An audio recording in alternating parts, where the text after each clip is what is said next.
នាងកូនច្បងពិតប្រាកដត្រូវបានគេទទួលស្គាល់និងនាំមកផ្ទះនៅថ្ងៃដំបូងសម្រាប់ចោលសម្លៀកបំពាក់ដែលកូនចិញ្ចឹមនឹងបងប្រុសឲ្យនាងព្រោះតែនាងដឹងថាសម្លៀកបំពាក់ទាំងនេះមានក្លិនមិនប្រក្រតីច្បាស់ជាសម្លៀកបំពាក់ដែលអ្នកដទៃធ្លាប់ពាក់គូដណ្ដឹងដែលនៅក្បែរនោះឃើញហើយខឹងយ៉ាងខ្លាំងរៀបនឹងដាក់ទោសនាងបន្តិចតែមិននឹកស្មានថាទើបតែចូលទៅចិត្តក៏ត្រូវនាងក្រវីដៃបោកខុសទៅឆ្ងាយគូដណ្ដឹងឃើញហើយភ្ញាក់ផ្អើលយ៉ាងខ្លាំងគិតថាខ្លួនជាព្រះរាជបុត្រនាងដ៏ខ្ពង់ខ្ពស់ម្ដេចក៏ត្រូវមនុស្សធម្មតាម្នាក់សង្កត់សង្កិនតែមិនដឹងថានាងគឺជាកូនស្ទូនរបស់ឋានសុខតាំងពីតូចមានសត្វទេវៈគ្រប់បែបយ៉ាងការពារគូដណ្ដឹងគ្រាន់តែជានាងតូចមួយប៉ុណ្ណោះសូម្បីតែសិទ្ធិឈរយាមទ្វារឲ្យនាងក៏គ្មានដើមហេតុនាងគឺជាកូនច្បងពិតប្រាកដនៃគ្រួសារវេនដែលបានបាត់បង់នៅខាងក្រៅអាយុ18ឆ្នាំនាងបានតាមបង្គាប់គ្រូចុះពីភ្នំមកជួបជុំគ្រួសារតែមិននឹកស្មានថាទើបតែចូលដល់ផ្ទះគ្រួសារទាំងមូលក៏បោះបង់នាងចោលរត់ទៅមើលថែកូនចិញ្ចឹមដែលរងរបួសលុះដល់គ្រួសារត្រឡប់មកវិញតែម្ដាយនិងបងប្រុសដែលលំអៀងខំតែមើលថែកូនចិញ្ចឹមមិនបានយកនាងជាកូនបង្កើតដាក់ក្នុងចិត្តសោះតែនាងឃើញហើយមិនខ្វល់សោះព្រោះការចុះភ្នំម្ដងនេះដើមឡើយគឺដើម្បីបំពេញភារកិច្ចគ្រូចំណែកគ្រួសារនិងសេចក្តីស្រឡាញ់បែបណានោះនាងមិនខ្វល់ទេឯកូនចិញ្ចឹមដើម្បីប្រមាថនាងក៏រួមដៃជាមួយបងប្រុសចិត្តនិយោគសម្លៀកបំពាក់ដែលខ្លួនធ្លាប់ពាក់មកឲ្យនាងជាអំណោយលទ្ធផលក៏កើតមានឈុតដាំរឿងនោះឡើងនាងខ្ជិលនិយាយច្រើនជាមួយគ្រួសារក៏ស្នើទៅធ្វើតេស្តធ្មនាភ្លាមព្រោះគ្រួសារវេនរៀងរាល់ចំនួនបានទទួលការគាំពៀពីនាងត្រូវតែឆ្លងកាត់ការចងសម្ព័ន្ធមេត្រីជាមួយនាងទើបបានការទទួលស្គាល់ពីគ្រួសារឪពុកនិងព្រឹទ្ធាចារ្យក៏នាំនាងមកកាន់ធ្មនានៅចំពោះមុខតែមិននឹកស្មានថាទើបតែនាងលុតជង្គង់ក៏អាចកោះហៅដូនតានាងបានព្រឹទ្ធាចារ្យឲ្យឃើញហើយភ្ញាក់ផ្អើលប្រញាប់បិទធ្មនា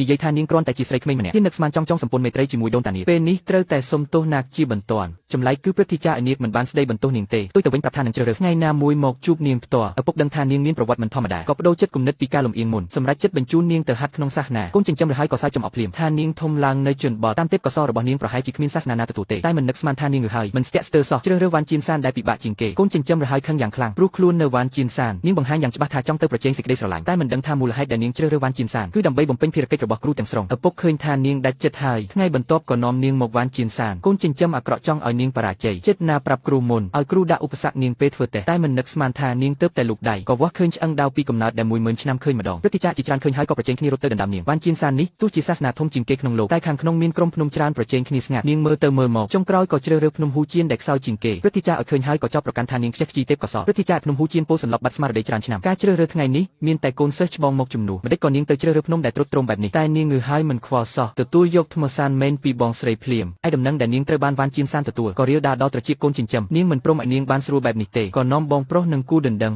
មកចោទប្រកាន់ចោទថានាងប្រើអំណាចគ្រូសាវេនដើរផ្លូវក្រោយចូលវ៉ាន់ជៀនសាននាងងើហើយទ្រាំមិនបានមិននិយាយអីទះមុខកូនចិញ្ចឹមមួយដៃគូដណ្ដឹងដែលនៅក្បែររៀបនឹងដាក់ទោសនាងតែមិននឹកស្មានថានាងហើយសត្វទេវៈការពារខ្លួនភ្លាមសង្កត់ព្រះរាជបុត្រនាងក្រហូតក្អួតឈាមឃើញមានគេមើងងាយម្ចាស់ខ្លួនសត្វទេវៈក៏ស្រែកគំរាមយ៉ាងខឹងធ្វើឲ្យអ្នកទាំងអស់លុតជង្គង់ដួលភ្លាមក្រោមសម្ពាធដ៏ខ្លាំងក្លារបស់សត្វទេវៈអ្នកទាំងនោះត្រូវតែលុតជង្គង់សុំទោសនាងថ្ងៃបន្ទាប់នាងមករាយការណ៍នៅភ្នំហ៊ូជៀនតាមការសន្យាតែពេលទៅដល់ក៏មានអារម្មណ៍ថាមេឃដួលរលំព្រោះគ្រូពោលថ្នាំពីរយ៉ាងធ្ងន់ចិត្តស្លាប់បងស្រីត្រូវពិនិត្យរាល់ថ្ងៃថាគាត់នៅរស់ឬអត់ឯកូនសិស្សដទៃទៀតក៏ជាមនុស្សចម្លែកបងប្រុសទី2កាត់មកភ្នែកស្រវាំងស្វាគមន៍អ្នកដទៃមិនដែលឃើញមុខបងស្រីទី3ត្រូវគេបោះបង់ក៏កាត់ទុកស្នេហាខ្លាយជាអារក្សស្ទើរតែមានបងប្រុសទី4ដែលធម្មតាបន្តិចតែហាត់ប្រាណខុសផ្លូវក៏ខ្លាយជាមនុស្សល្ងងនាងមិនអាចទប់ការសង្ស័យថាខ្លួនចូលខុសមន្ទីរពេទ្យវិកលចរិត